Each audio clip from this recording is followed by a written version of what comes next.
Support for Amplified Voices comes from the Restorative Action Foundation. Learn more at restorativectionalliance.org.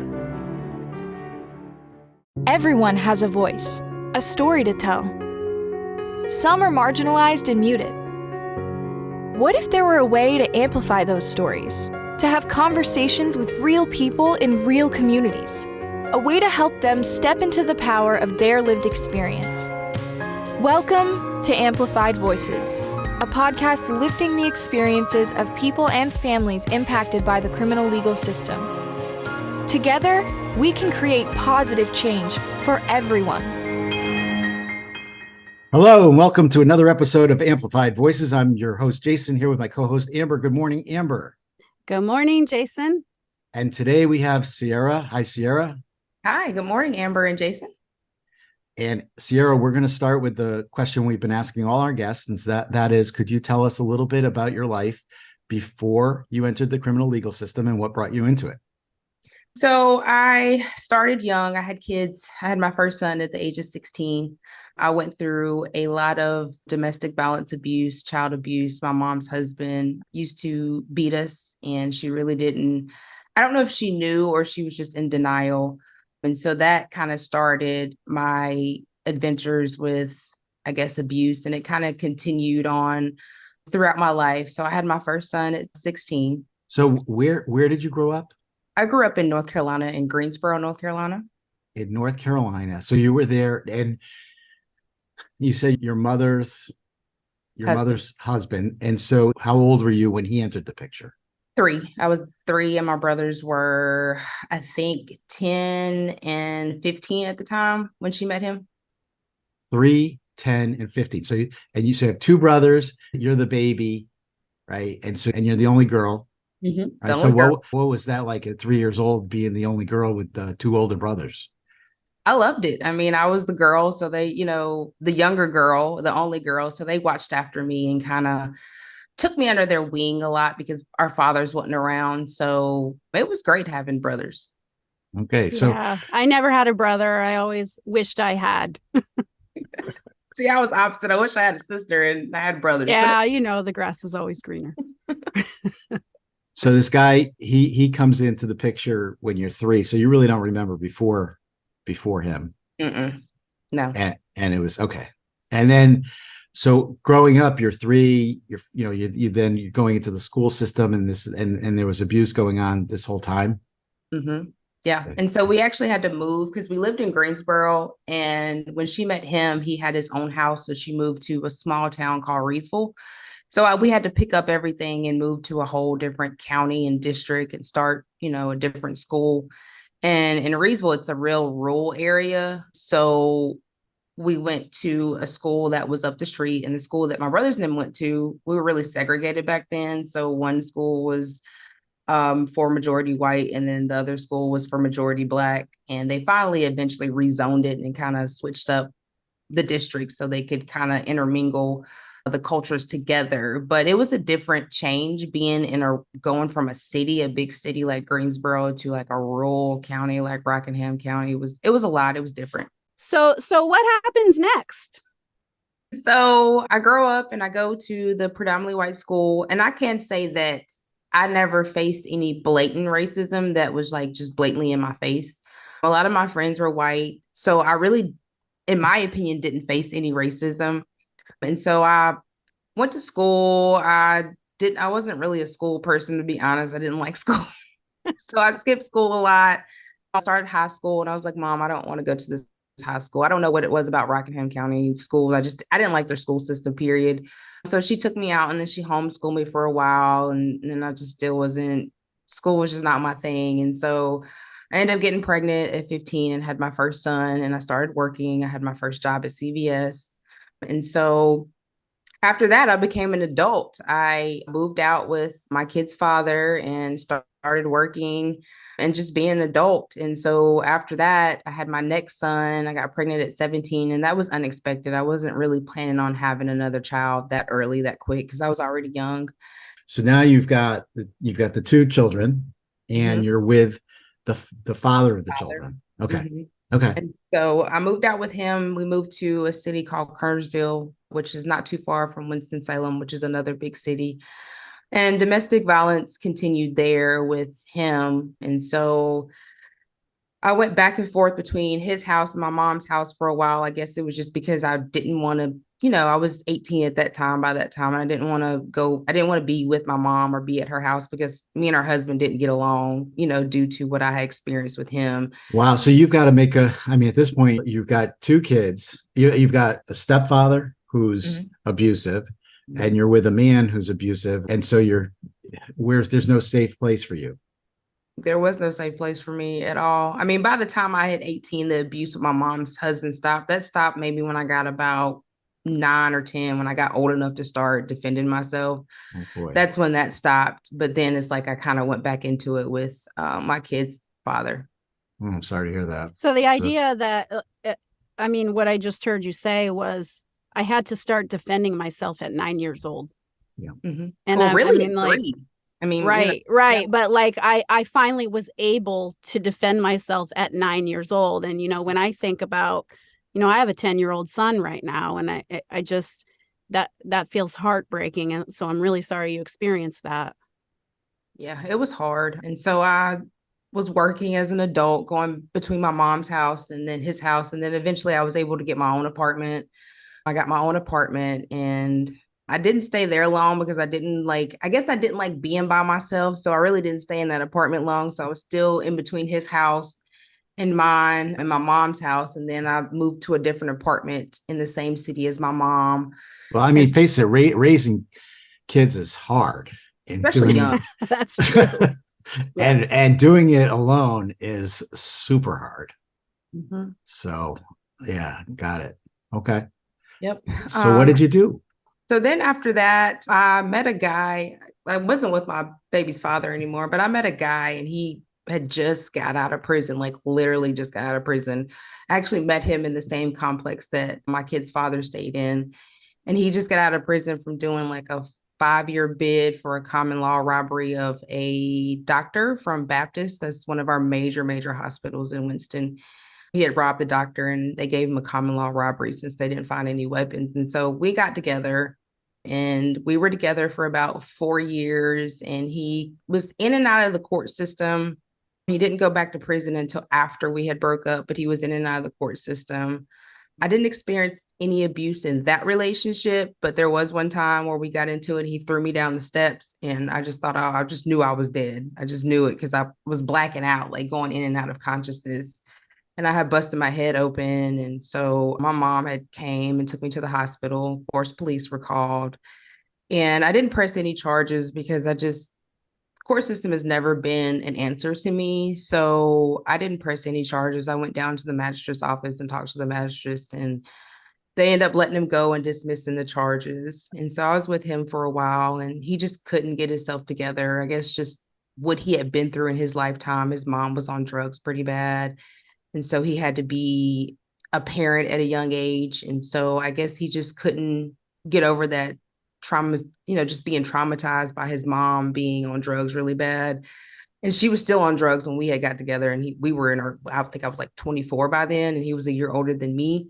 So we just couldn't get it together. So I ended up leaving him, and then finally getting my high school diploma because I didn't finish high school. So I finally got my high school diploma at like 25, and then started college. Congratulations.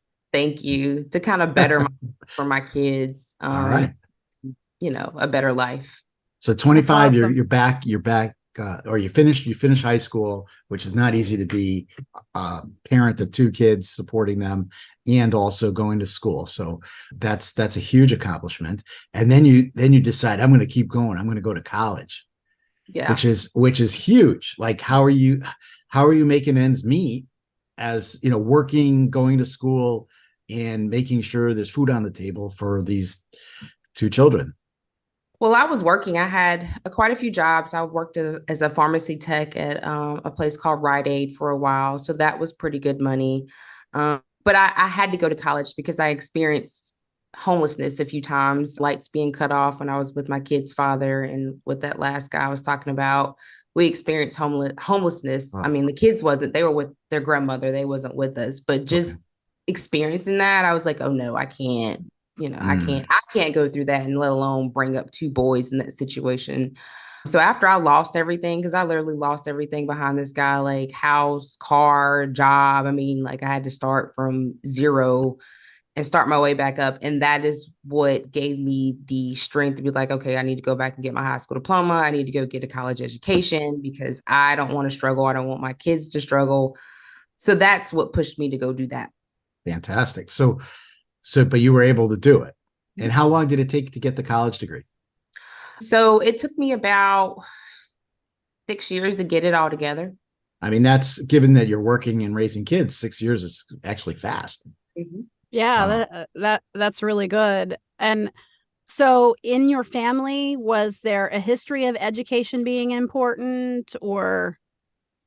No, my mom didn't finish school. My father went to, I think he did like 1 year at Morehouse College. I actually went to school for medical office administration. I wanted to do the billing and coding from home because, I mean, you make good money and you don't have to work around people. So I went for that. And then in between time, and that's not easy. I mean, medical coding stuff is not easy. Definitely not easy. Medical office administration is really not easy because that means you're actually going to be running a whole medical office or hospital or something of that nature. Yeah, that's what my sister does. It's not easy at all.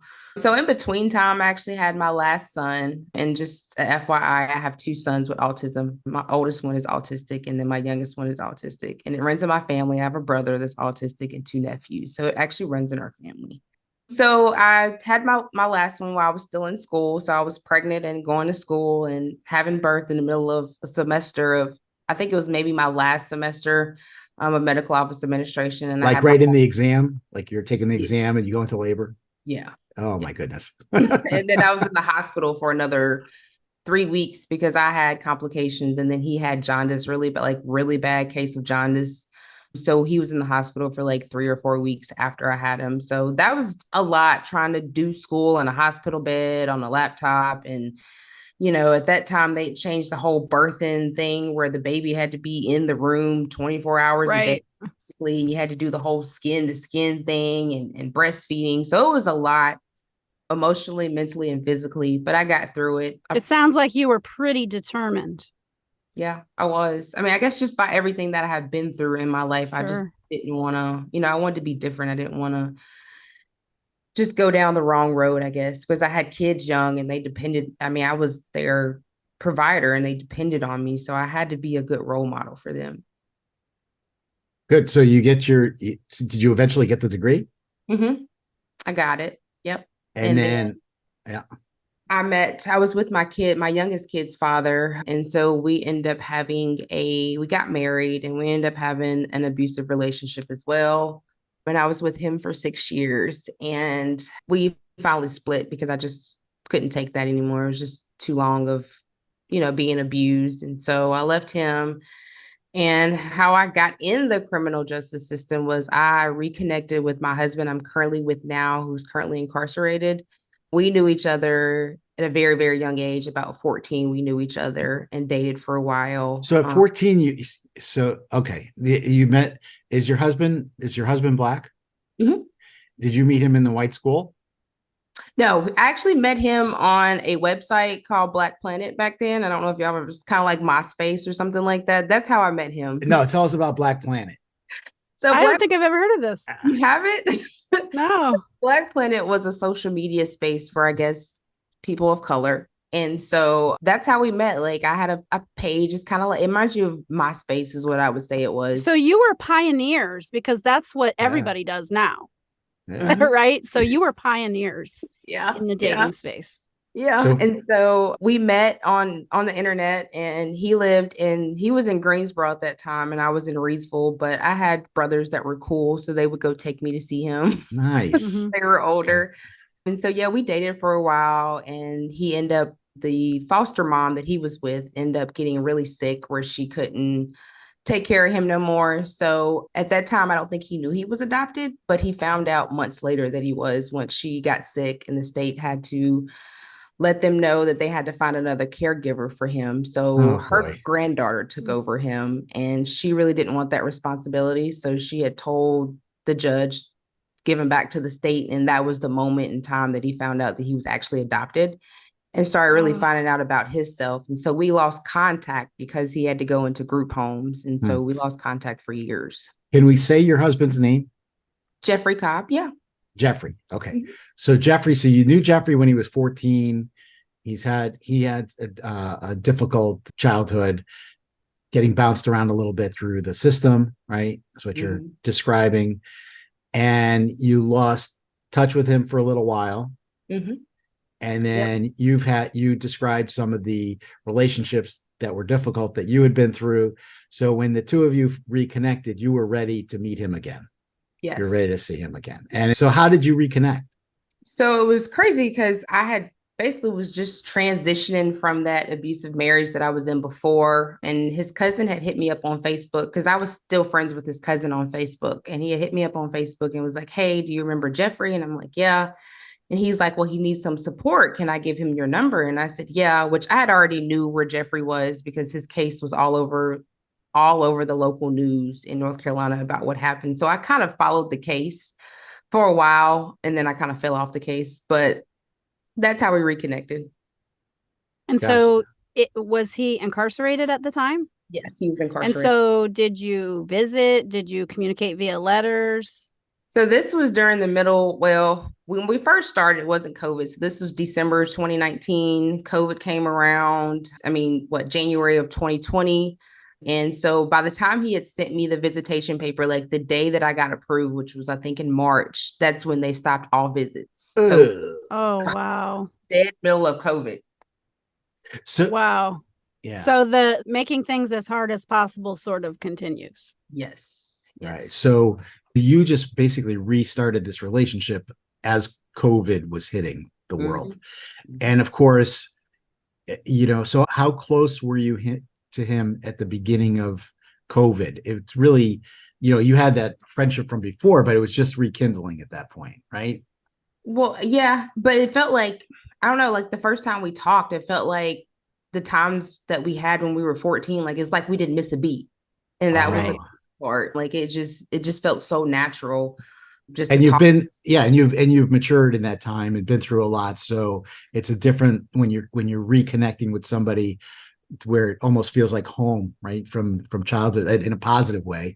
And you've got, so there's a comfort to that.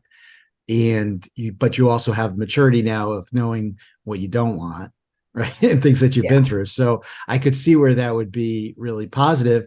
And now you get to go through COVID where everybody's isolated and locked down and worried about what's going on inside of the prisons. Is that so what's going on for you? So for one, he was 3 hours away and at that time, he was in a closed custody facility, which is your max facility that you could be in. And so we had to build our relationship through the phone because, visitation was gone completely for the first 2.5 years of our relationship. So we had to build, and then a lot of times we had to build it through letters because by him being in closed custody, he was locked down for at first it was 23 hours a day. He came out for an hour and then they finally switched it and it went to 22 hours a day. And so we had 2 hours out, but they would let him out, like they would let the tears out at different times. So we had different times that we would talk and it would only be like an hour because, you got so many people that's coming out. They're trying to take a shower, eat, and make phone calls. Sure. So it was a line.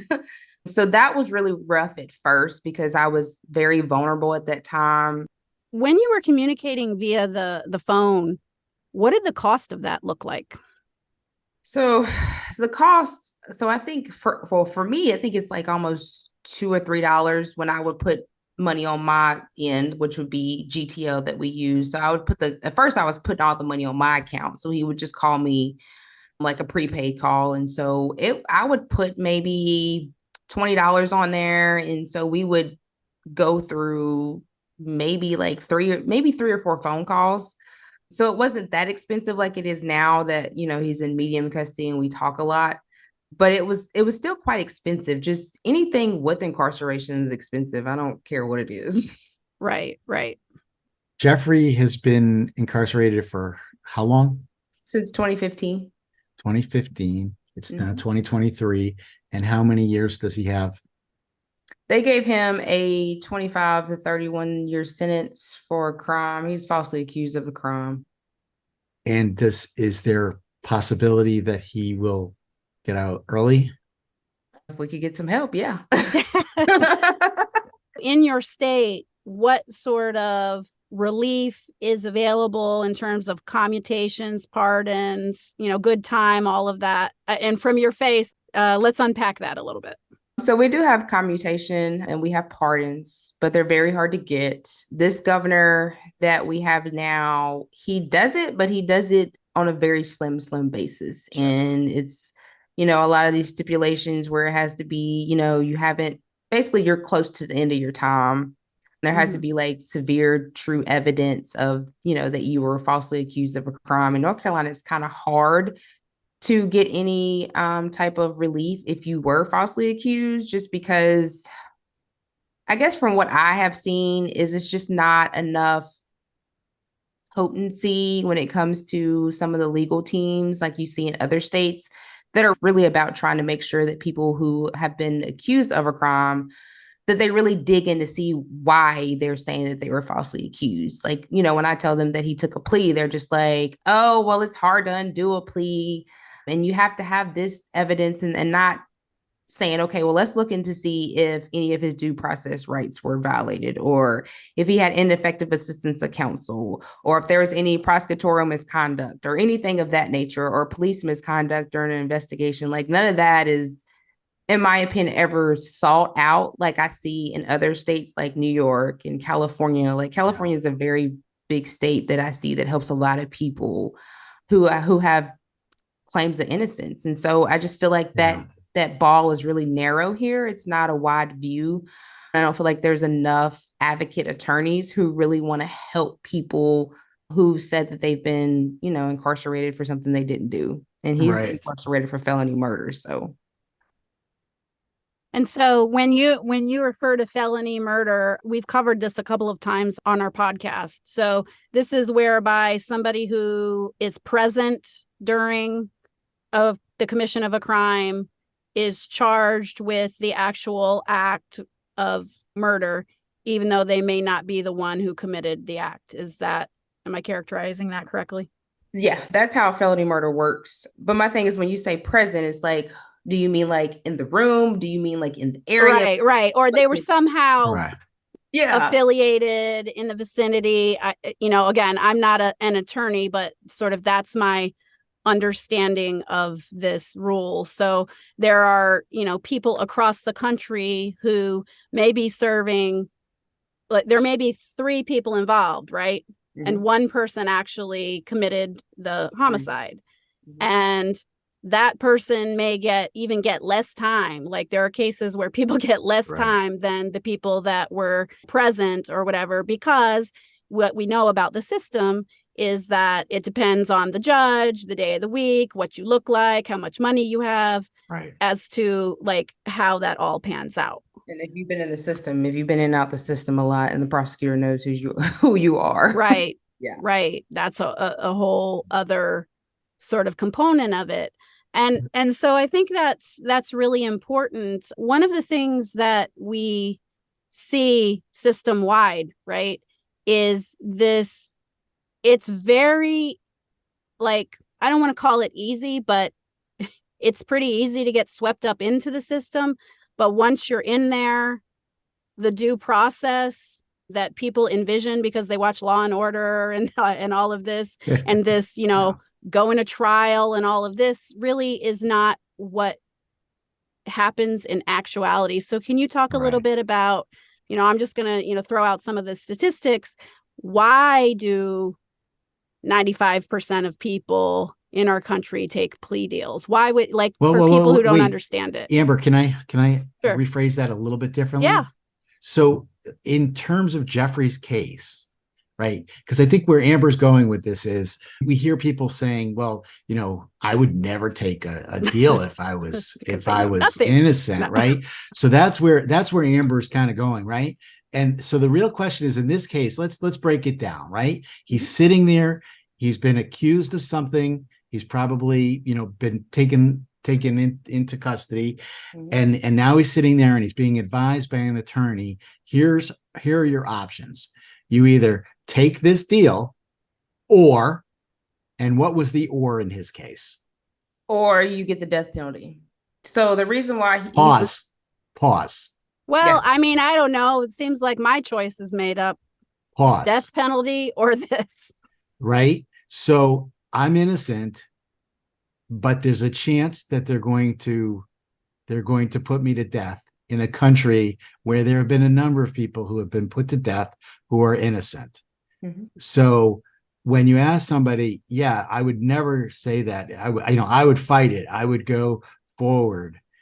You've described the situation where Jeffrey came from the system, right? Where he doesn't have, I can't imagine that he's rolling in money for attorneys, right? He's coming from that system. He hasn't seen a lot of positive things happen in his life.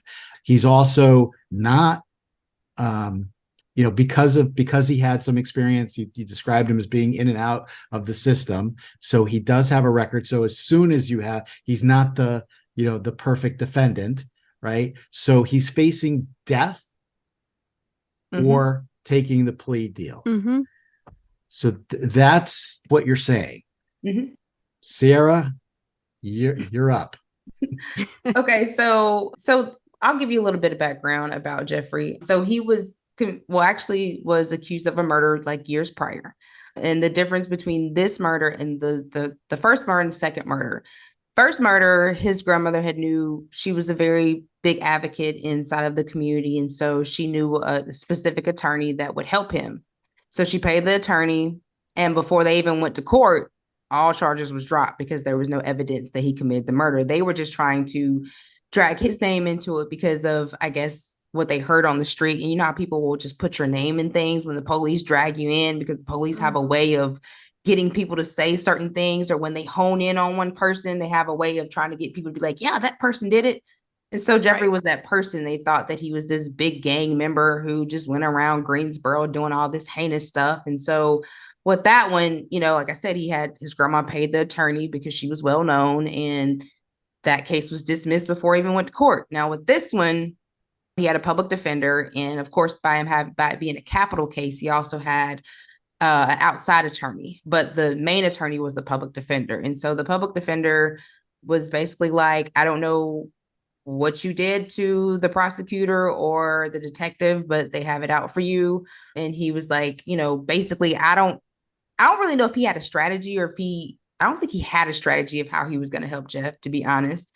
But he was like, I'm not going to trial. All your co-defendants are going to testify against you. And in so many words, the jury is going to find you guilty. And so you either have this option of taking this 25-year plea, or you could go to trial and get the death penalty. So he was basically choosing for him what he thought was going to happen instead of actually letting the due process play out in court. And so when I went and looked at his discovery to look at the evidence that they had against him, I've seen literally, it wasn't even circumstantial evidence. Like there was no evidence that said he was even inside of the house when the crime took place. There was no evidence saying that he agreed or knew that crime was going to take place. And actually it wasn't even, they said it was an armed robbery and a killing. And so that's not even what happened. There's no evidence of breaking and entering. It was basically a drug deal gone wrong. But because of Jeffrey being well known to the system, they thought that he was just this person that set it up. And so they were really going for him. Like he was the main person they were going for, saying that he acted in concert and, he coerced it all. But there was no evidence. Like all the evidence that I seen, even the witnesses were saying that, he was outside the whole time. Only thing he did was help up the co-defendant who was shot not once, but twice, and took him to the hospital. And if he wanted to take him to the hospital, then he would have died. And then that would have been another murder charge. Right. So really the only thing he had was maybe accessory after the fact, if you really want to charge him for anything. But being culpable for a murder, there's no evidence of culpability. So his lawyer just, sometimes in the good old boy system here, you have where they work together. And so that's what I'm really thinking that happened, is in showing just by the evidence, that's what happened. The attorney was just like, well, whatever him and the DA had together, that's what they went on, because it wasn't evidence to show that he was culpable of that felony murder at all. Yeah, so I think it's really important that you shared all of that information, because it is very complicated to understand for those who have never, interacted with the system.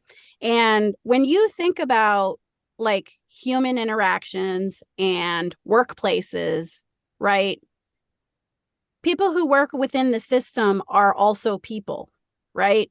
Mm-hmm. And so when you have to go into a courtroom with somebody every day, there are workplace dynamics just like every other workplace. Mm-hmm. And so you see this, you see this everywhere. It's sort of like a feature of the system that, you give me this, I'll give you that. I'm not going to rock the boat in this case because, I'm going against somebody that I see every day and I need them for this and that. And so I think that's important to understand. And then the other thing I wanted to mention is the amount of money that we spend on policing and prosecutors and everything that the state has at its disposal versus what we spend on public defense is gross.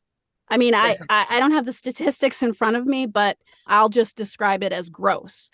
So that some of the most amazing, dedicated people that I know are public defenders, but they sometimes just don't have the resource or the time. Their caseloads are very high. And so I just wanted to throw that into the conversation as well. And that goes back to why a lot of people are forced to take pleas. A lot of people are forced to take a plea because their public defender does not have the resources that the state has at their disposal, like expert witnesses and really good private detectives that go out and do their job to find your innocence. And even as far as just even the state turn over exculpatory evidence that they know you have nothing to do with it. So it's a lot of factors that play into why people are pleading guilty to a crime that they did not commit. But listen, if you're sitting there and your attorney is saying, look, here's the deal in front of you, and I can't guarantee you that you're not going to get the death penalty, right? And that's the expert. Like, who am I? If I'm the person, if I'm Jeffrey, right? Who am I to question the attorney and say, you have to go out there and fight for me because I'm innocent, right? And he says to you, I don't care whether you're innocent or not. What really matters here is what is going to happen in the system that we have today. And what's going to happen to you is there's a high probability that you are not going to survive, that you're going to be put to death. And there's no tomorrow if that happens. I know there is a tomorrow, and there's, you can go back after, but the likelihood of, you go down a very different path if you end up with the death penalty than if you get a 25-year sentence. So it's a horrible, horrible situation that he was put in, and that he had a choice that he had to make. And as we're talking about, it's not an isolated case. This is systemic, and he knows that, right? Going in there, he knows what has happened to other people, and other people that are in his situation knows what has happened to him. So it's just horrible all the way around. Yeah. And I think what blew my mind is that Jeffrey got the most time. Like, even the person that actually admitted to shooting the elderly lady got less time than him. And they claimed it was because it's based on Jeffrey's prior record. But I've seen people who have a prior record way longer than his, and on some other, charges have gotten less time. So to me, that still wasn't culpable to me as to why he had got so much time. But yeah, like, sometimes you're forced to be in a situation that you don't want to be in when you don't have the correct representation. And Jeffrey knew his case. He knew his case like the back of his hand. And he told his lawyer that, look, I don't think you have my best interest at heart. And he tried to fire him, but it's not easy to fire a public defender either, because it's a process you have to go through. And then the judge still decides whether or not you keep that attorney or not. So it's not just like, hey, I don't like the way you're doing, I don't feel like you're doing my case right, I want to let you go, and you go find another one. The only way that happens is if you pay an attorney. But if you have a public defender, sometimes you're forced to be stuck with what you have. You can't get rid of it. And so he was forced to be stuck with that public defender who he had told, I don't think you have my best interest at heart. I know my case. I just need for you to go in there and be my voice, be my advocate. Right. And he wasn't doing that. Well, and the truth of the matter is, even when you're, depending on what your wealth factor is, I'll just say, even when you hire a private attorney, a lot of times, you're like $40,000 in, you're $60,000 in, you got to start all over again. You're not getting your money back. Right. Right. So like the process is just really stacked against the person. And, a lot of times if people are hiring private attorneys, it's, grandma that mortgaged their house. It's like, it's not like people are just independently wealthy and they have like stuff laying around. You got to choose between bail. You got to choose between bail money and like money for the attorney. And these are really, really difficult choices that people have to make. So I think that, we've really explored that topic in depth. So when we're thinking about like Jeffrey and his situation,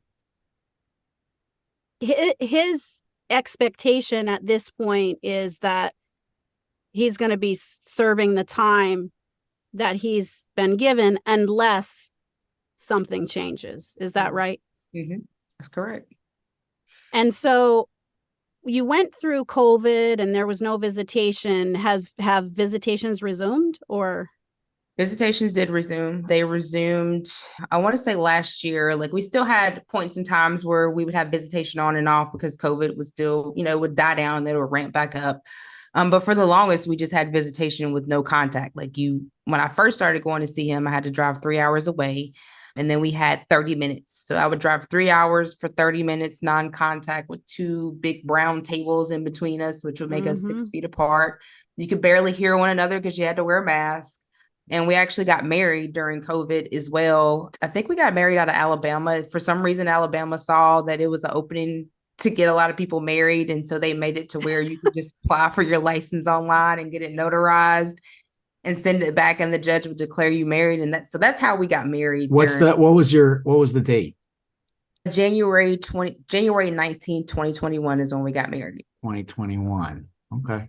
All right. Wow. I mean, that is some kind of like story. I always like people, I eloped and we went to the courthouse, right? And people are like, oh yeah, are you ever going to have a ceremony or whatever? So later on, like when we all work together and get Jeffrey free, are you going to have a ceremony? Yes, definitely want to have a ceremony. Because at first I was expecting to get married in the prison and I bought a dress and everything because I was like, okay, well, once, prisons open back up, we'll have a prison wedding. But I saw that opportunity and I was just like, why wait? So that's how we got married, was through Alabama.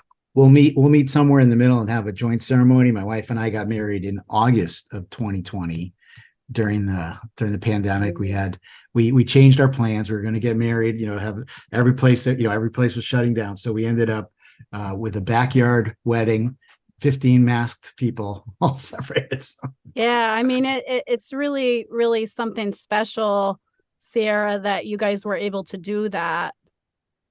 Mm-hmm. And so you get married and now you're like doing, when does your sort of career path change? Because I know you're doing something else right now. Career path changed as soon as we got together. Like as soon as I heard his story, that is and I knew nothing about law in 2019, 2020. I knew nothing about law, but I don't know. It was just something in my heart just was like, I can't let somebody who I know didn't commit a crime just sit in prison for that amount of time, especially when there's evidence that he didn't do it. And so that day is when it changed. The day that we actually reconnected back in 2019 was the day that it changed. After that, I began to just start reaching out, doing research about his case and the case laws. And I just started reaching out to everybody that was, in this realm of life. And that's how I came across Emancipate, which is funny. I think I was sending them a message because I came across their page really late on YouTube. And I sent Dawn, which is our executive director, a message about, what was going on with Jeffrey. And she was like, I don't know what you're talking about. And so I explained it to her again. And then next thing I know, I started going to a few of the protests that they were having and met Dawn and Kerwin is another guy that I work with. And so that's how I really started with Emancipate, was reaching out for Jeff for help. And so I guess they just saw my passion. And so they hired me on, and they didn't know what I was going to be. And they was like, well, why don't you be an advocate? And I'm like, yeah, let me do that. And so I started being an advocate. And what I do is I'm an advocate, and I just advocate for people who are wrongfully convicted, pre-trial, post-trial, helping people get back into life after incarceration through reentry. Back in 2021, I actually advocated for a guy who had the exact same case as my husband, Jeffrey, who was going through pretrial. And they were trying to give him the death penalty with no evidence of him being at the scene at all. It was just a co-defendant saying that he was there because the co-defendant was forced to say that, because he had the same background as Jeffrey, was in and out of prison. And wait, people lie? Yeah. People, okay. What? Yeah. When you're in an interrogation room and you're in there for hours upon hours upon hours, and they keep showing you this one person, eventually your brain's going to be like, just say yes so I can leave. And so that's what happened. And so the evidence pointed that he was not there, but it's just that prosecutor had knew him, because it's a small rural county, and the prosecutor had knew him at one time, used to be his attorney. So he kind of knew his background. And so, yeah, they were trying to give him the death penalty it was a heinous crime, don't get me wrong, but he had nothing to do with it. And so I went to the courthouse every day he was in court. Every court case he had, I was there and advocating and talking to the media. And so we had a press conference right before they actually was going to trial, had a press conference, and just let his family humanize him and show how he was just a human and that he didn't do this crime. And so it ended up being that they didn't find him guilty on the capital murder, so he didn't get the death penalty. And then they were still going to take him again for second-degree murder, but I just kept advocating and telling people to, stand up and tell the prosecutor that we're not going to allow somebody innocent to be put to death or be put in prison for something they didn't do. Right. So the day before they were going to start his second trial, the prosecutor finally broke down and gave him a really good deal, which I don't like plea deals because mine was forced into one. But the plea deal that he got, he couldn't deny that, because they gave him 14 years for the second-degree murder. And then he also had another charge, firearm by felon. So if he would have got convicted of the second-degree murder and the firearm by felon, that could have been life plus 20. But they ended up giving him a 14-year deal. And by him already being incarcerated for 6 years, he only has to do 9. So you can't really beat that. I mean, right. And so you're working within a system that works in the way that it does. And so while we're struggling to change the system, people need like the most amount of relief that they can get today, right? So that outcome, even though it's not ideal, of the man wasn't caged, it was a more ideal outcome than, may have been possible had you not been advocating for him. Yeah, he probably could have possibly got the death penalty, and then got life. So just being able to be a voice, an outside voice for him is what changed the realm for him. Because if you think about it, all that they heard about was what the media put out, what the state put out. Sure. It wasn't what, his family, and of course his lawyer couldn't talk. So I was talking for the lawyer. Right. And just being able to humanize him made people see where our system is really corrupt. And then, they had the news media in there at his trial, so they were able to see all the false information that they were trying to put on. So that was really important, which saved his life at the end. Yeah, absolutely. That just goes to show you when you have. Yeah, and I think that you bring up an important point about media.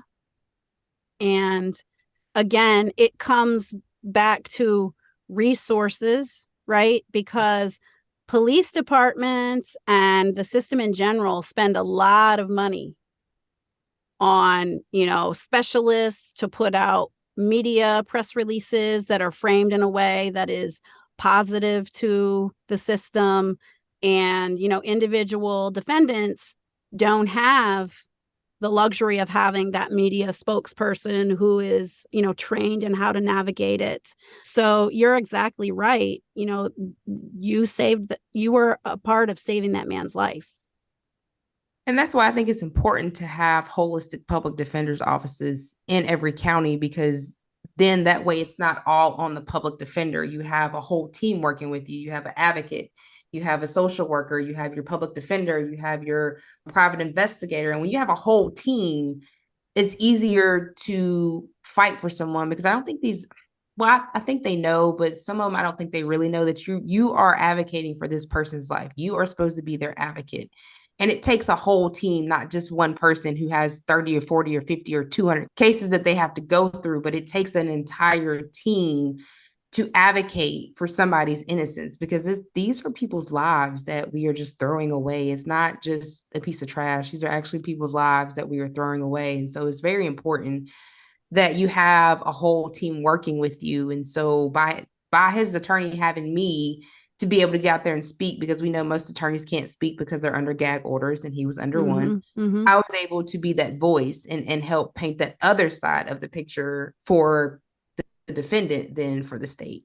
That's amazing. Yeah. I mean, first of all, we'll talk in a minute about like how that's affected you, right? In terms of dealing with your own trauma and processing and how that feels for you.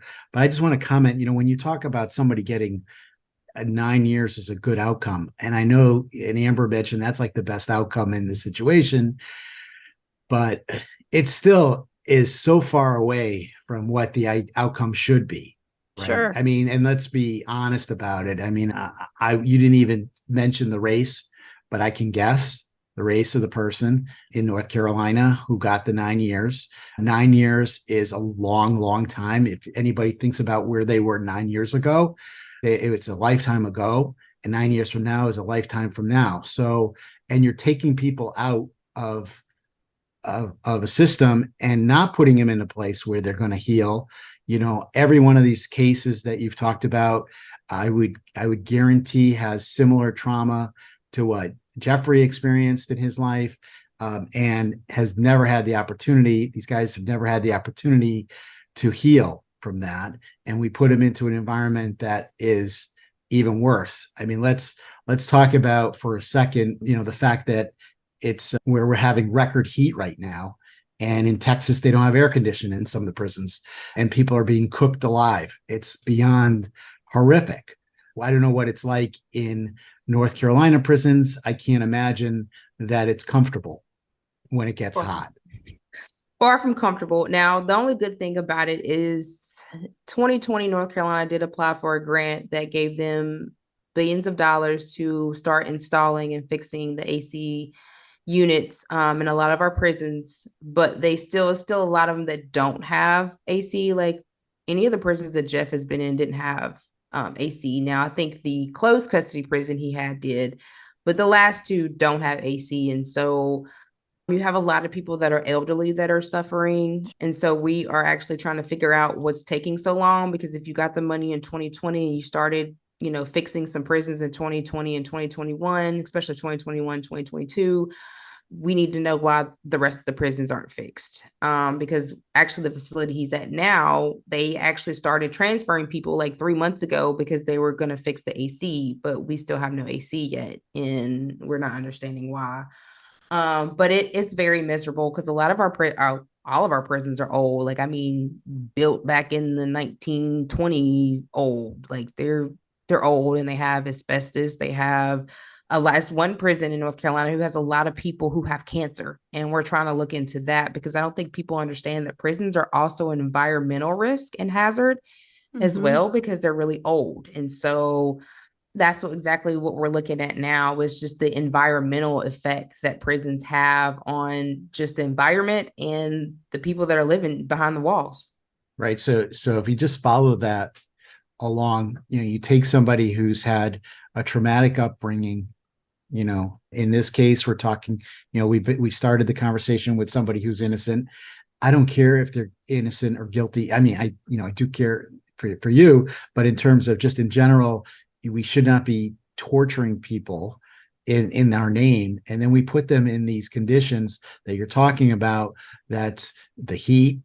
If it, you talked about the mold, you talk about, and then And then if they do get sick, we had a guest recently, Amber, this year, who was talking to us about healthcare. Yeah, Teresa. Right? When Teresa talked about what's going on in New York and when they try to access healthcare, especially as they're aging. So, I mean, it's just unbelievable to me. It's 2023 and we do this to people. We should be much more enlightened at this point in our lives. And so, again, somebody who's had this sort of trauma and now you torture them. And we don't call it torture, we call it justice. But right. But we have to be honest about it. It is torture. We are torturing people. And people who would call themselves good people say, well, what did they do?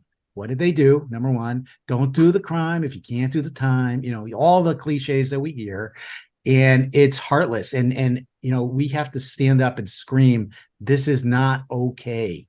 This is not okay. Yeah.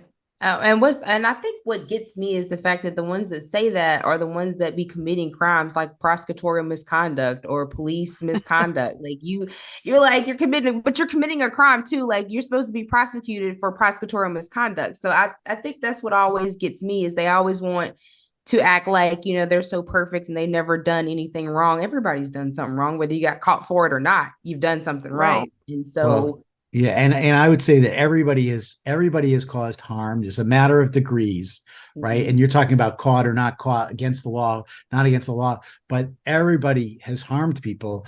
Sometimes they harm people on purpose. Sometimes it's by accident. Sometimes it's you're making a choice between the lesser of two evils in your mind, right? So there's all degrees of harm.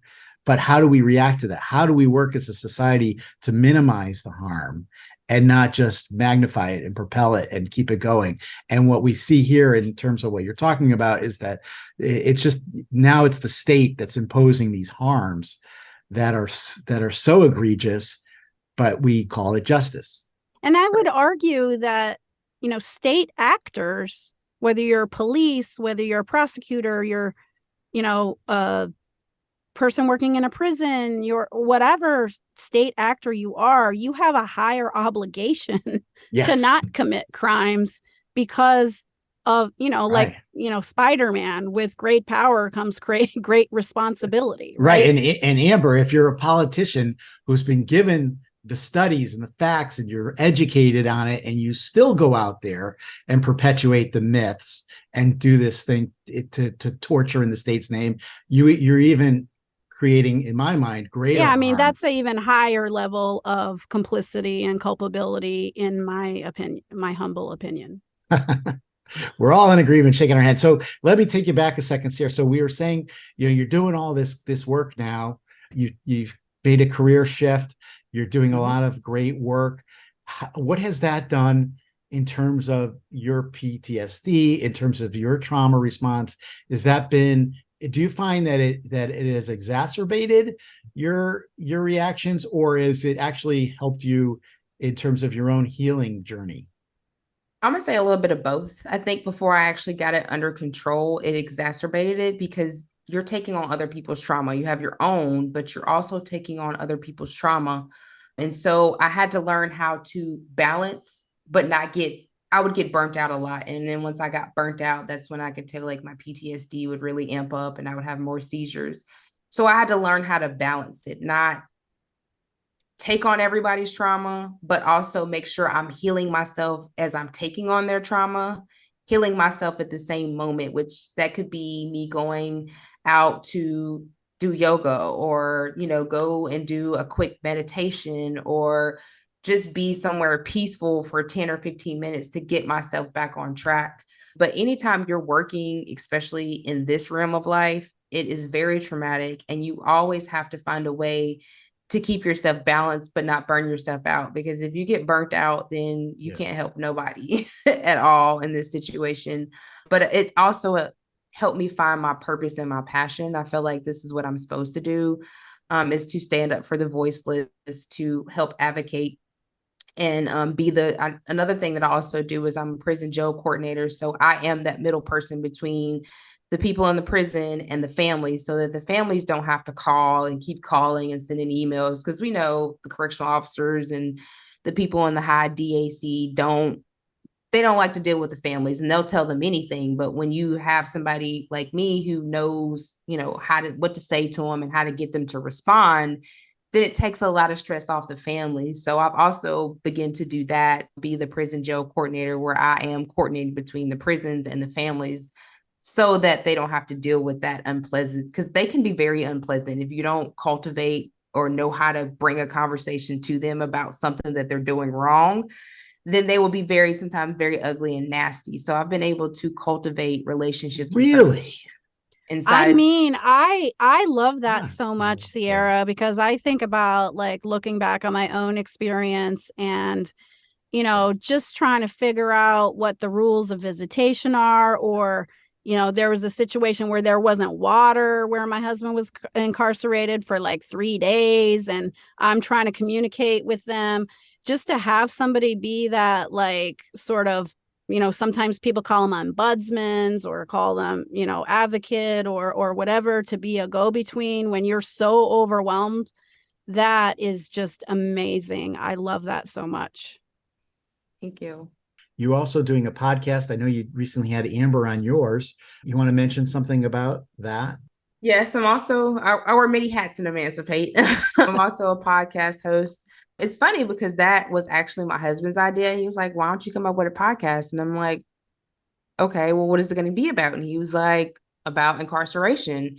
And so I pitched the idea to my colleague, and she went and heard his idea, and then she just began to work on it. And so we cultivated for a space for people that are incarcerated and family members to have a safe space to tell what has happened to them, to tell what they're experiencing while they're in prison, because we know that a lot of times that when things are going on, they're always made out in the bad light, especially when you have situations in prison, this didn't happen. And so just being able to have a safe space for them to tell either what happened to them while they got to prison, or telling what's going on in prison, to bring more awareness to everybody. Because if you aren't directly or indirectly impacted, you probably really don't know what's going on inside of anything criminal justice unless you've been inside of that system. So we decided to create a safe space for people to tell their story, because like I said, a lot of people, their side of the story is told by the state and the media. It's not told by them and the family. So they're able to tell their side, and hopefully just to bring awareness and maybe even to get help for, what they're going through. Hey, that's what we're doing. Yeah. So like, this is why it's so exciting, because there are people like yourself, Cierra, out there, that really want to center the voices of people who are most directly impacted. And I think we should have 500 podcasts doing this, and TV shows and theater and art and all of that, because there are so many real life impactful stories to be told. So that's why I was so pleased to be on your podcast, to have you here on ours. And I think, uplifting both of those things, and anyone else who's like in this work, we're all co-strugglers. I love that word, because we're all struggling and we're doing it together. And the more we lift each other, the more we all rise. And I just love that. Have there been any that stood out that, in terms of something you learned, or something that shocked you, or something that, that really touched you doing my very first episode, I had a guy named Mr. Rons on there, and he was explaining to us, just what solitary confinement is. Like, he was giving a glimpse into what a cell is and what your day is like. And just knowing that they're in a room that is as big as a small parking spot, which is like a 4x8, was just really, I think, compelling, not only to me, but to the audience, because a lot of people didn't know that their cells are that small. A lot of people didn't know that when they take them out for rec time, they actually put them in dog cages to stand there for an hour outside. A lot of people didn't know that they have no mental health. They might have somebody come around to the trap and be like, are you okay? And if you say no, then they're going to try to put you in this all white suit where you can't even move. You have nothing in your room. And if you say, no, then they just keep going. So it's, and a lot of people's like, I just want somebody to talk to. I just want to talk to somebody, because I'm in a room all day. It's all white. It's nothing in here. I'm in here 22 hours a day. I can only shower 3 times a week. I can't talk to anybody. And so just giving them a true glimpse inside of what a day of solitary confinement is like was one that really got to me. And then I did one about a month ago with a guy who was actually convicted off of junk science. They said that his DNA was in a glove, that he had raped this girl, but come to find out that was not his DNA. And the expert DNA witness that said it was his DNA got caught lying in not only his case, but a few other cases. So it just goes to show you how far state actors will go to secure a conviction. And so he was 17, had never been in trouble, no nothing. And they grabbed him up like right before he was about to graduate and charged him with this heinous crime. He's like 25. And so he actually had to do all the groundwork himself, like go get stuff retested. And he's still waiting to get out. And I think the reason why he got attention was because he was a juvenile. And I think year before last, North Carolina came up with the law that it was unlawful to give a juvenile life without parole, because that's what they gave him. And so I was like, wow, like people really do get convicted. Like people think because the state witnesses, they have these state experts that they're correct. And a lot of times they aren't. Like there's such thing as junk science. And I don't think people understand that. And so that was another thing I think that really got to me. I'm like, wow. I learned so much about like the humanity that exists within the system, the incompetence that exists within the system, and the very thin veil of perception of science that they utilize. I mean, don't get me started on polygraphs and treatment and, junk science that they use to convict people. That's a whole nother podcast. But I was equally as surprised through our experience about how that all works. Mm-hmm. And now I'm definitely going back and listening to that podcast because I haven't gotten to that one yet. It was amazing. Like, I didn't know about the junk science until like I really started getting into Jeff's case and figuring out that footprints aren't, you really can't tell by the footprint, or bite marks, blood splatter. Tracks. Yeah, blood splatter. So that's when I really started getting into understanding the science when it comes to these court systems and knowing that there is junk science. Like a lot of stuff that they say is, a true, I guess, evident marker that you were there at that crime or that you committed that crime can be made up. Yeah, it's astounding. Mm-hmm. So, Cierra, we're coming sort of to the end of our time together, and we so appreciate you coming and sharing your own story and all the great work that you're doing. I'm going to ask sort of my final question that, again, we have sort of an opening question and a final question. And that is, if you think about like somebody who might be at the beginning of a journey that is similar to yours, and you could give them one piece of advice, what would that be? Stay strong and don't give up. Don't stop fighting, because this system can make you feel like, okay, well, just the heck with it. I'm done. I'm not ever going to win, but stand strong and keep fighting. If you're going to stand for something, stand for what you believe in and keep going at it, because eventually you will knock that wall down. That's awesome. I love that. Last thoughts, Jason? Well, I just want to, I have a couple thoughts, but first I want to go back to the junk science. Joshua Ho on his podcast, Incarceration Nation, interviewed Chris Fabricant back in 2022, who wrote Junk Science in the American Criminal Justice System. I got that book. You have it. Good. All right. She's like, I have like a very thumbed through version of that book.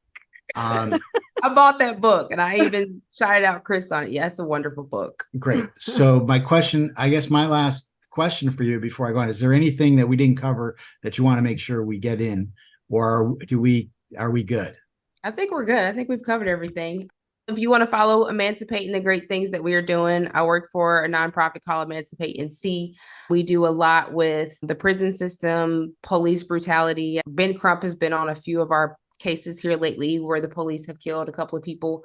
So we work with Ben Crump's office on that. And we do a lot just around the community. We're trying to bring a mental health group called the Heart Group, which actually, instead of police responding to mental health issues, the HEART team responds, and they've had like a very good outcome. There's been a couple of stories nationwide done about the HEART team. So we're trying to get that a little bit, well, probably in every county if we can. Durham is probably our modeled progressive little county that we have that has restorative justice. They have HEART. They have a lot of different things that they do. And so just trying to model what Durham does has been very hard in the rest of North Carolina because it's very rural. But yeah, we do what we can to fight for people that are impacted in the system. You can find us at emancipatennc.org. I have a podcast, which is, of course, the Blacklight Mass Incarceration Show, and you can find that on any major streaming platform. And then if you want to follow me, I'm on LinkedIn, Cierra M. Cobb, and I'm mainly on Twitter. I got a Facebook, Cierra Cobb, but I'm a Twitter girl, so I'll be on Twitter. And you can follow me at Cierra M. Cobb 1. Awesome. Fabulous. Well, Cierra, it was great talking to you. I know Amber got to meet you previous to this. For me, it's first time. So it was delightful talking with you and getting to know you. You came from a very rough beginning. You've had tremendous experiences, and it sounds like you are on this great path. I hope you and Jeffrey are reunited sooner rather than later physically, and that just things continue to go positively for you. Thank you so much for having me on here. It's important to have more and more podcasts like this and more conversations just to change the narrative shift in how people think of the criminal justice system, because that's the only way we're going to make a positive impact, is shifting the narrative and the thought process of people. Absolutely. And with that, we'll say until next time, Amber. We'll see you next time.